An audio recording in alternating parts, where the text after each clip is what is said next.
Welcome to another session of my Peace Corps experience. This time around we're going to talk about some of the pre-service training that's transpired here in Pantoja and Santo Domingo.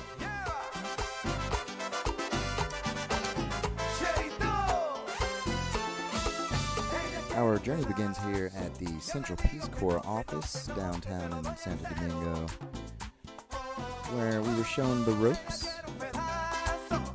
and nearby visited the clinic that we may use should we need to, as well as the hostel that we may stay in visiting the capital. But enough of that. Let's hop in a carro público and check out some of the sights here in Santo Domingo.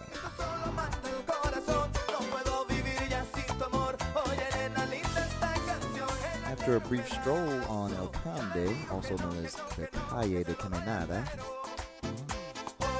we arrive at the Parque Colón, where we meet Dr. Len Guitar, who serves as our very knowledgeable guide through the colonial zone. Our first stop is the Catedral Primada de América. Let's have a look inside. This is the New World's oldest church. Its foundation stone actually having been laid by Diego Colón in 1815, who was Christopher Columbus's son. Then there's La Plaza de Padre Ballino, famous for his work in children's education. Followed by Calle Las Damas, so named for having been traversed by noble ladies in colonial times. Which brings us to Fortaleza Ozama, which is the oldest fortification in the Americas. This amazing structure is the national pantheon of the Dominican Republic. Here's a beautiful shot of the River Ozama. And here we stand at the grand and spacious Plaza de España. Just around the corner we find the beautiful Calle Las Mercedes, said to be one of the most photographed streets in the city. And here we have the Hospital San Nicolás de Bari, which is actually the oldest hospital built in America. Whew, that was a lot to take in. I think we better get back to Pantoja. Home sweet home. This is the view from the deck of my host family's house, up on the second floor in the barrio of Pantoja. And here's a picture of my house mother, Doña Bautista.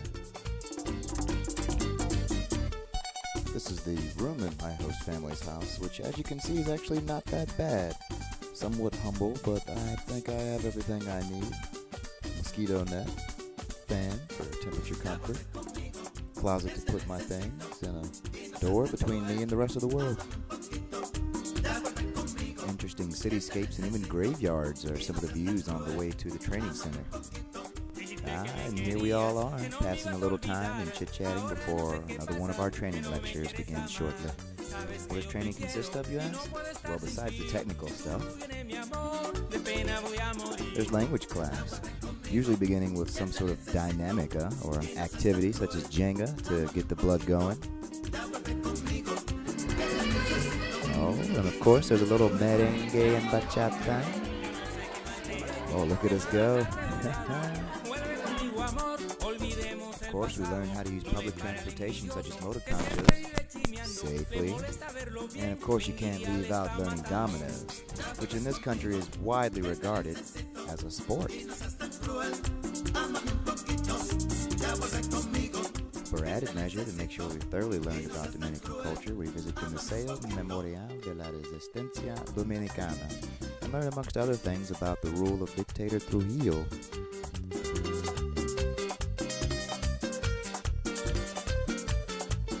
At the end of the day, we all find ways to combat homesickness and really own this experience, engaging it and making it our own.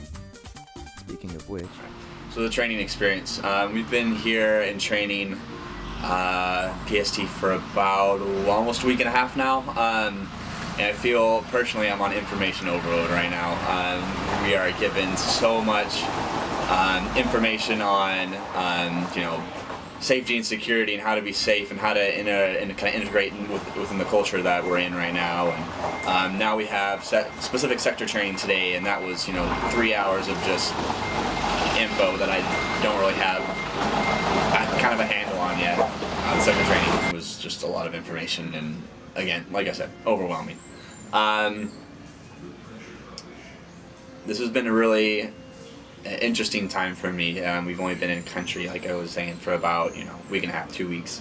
And it feels like I've already been here for months. So I don't know if this is going to be kind of an indicator of how the rest of my time here with the Peace Corps is going to be in the Dominican Republic, or if this is just kind of a phase that I'm going through in training right now.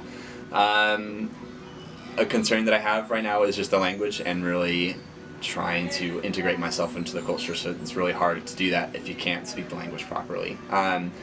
So it's hard to envision myself like, hey, in 10 weeks I'm going to be conversationally fluent in a completely different language that I haven't studied before, or studied this intently. So it's been really hard to envision myself getting to that point. So that's had a little bit of an impact on me thus far. But I was telling another volunteer at lunch today that I only give myself 5 or 10 minutes to really be frustrated or really be upset about the problems that I'm facing and the struggles that I'm having, and then I try to frame it in a way that there's 41 other volunteers here that are going through something similar that I am, a similar experience. So kind of take it with stride. We're all in this together, and the Peace Corps staff has been saying this since we came in, but they'll take care of us and they'll get us where we need to be.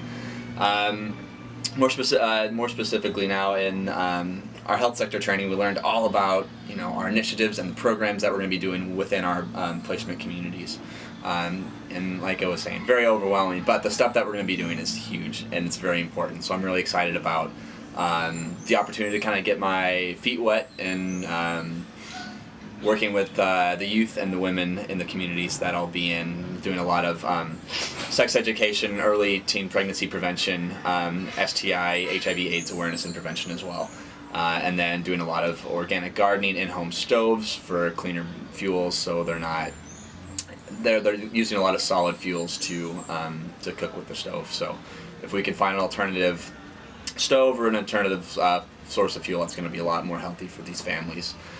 So really important work. I'm really excited to get my feet wet, but at the same time, it's incredibly overwhelming. So hopefully, in maybe 4 or 5 weeks after CBT, everything will kind of calm down a little bit, and I'll kind of feel more solid in how I'm feeling about this whole experience. But so far, it's been really fun. Really bonded with a lot of great people here, and it's going to be a really, really awesome next 2 years.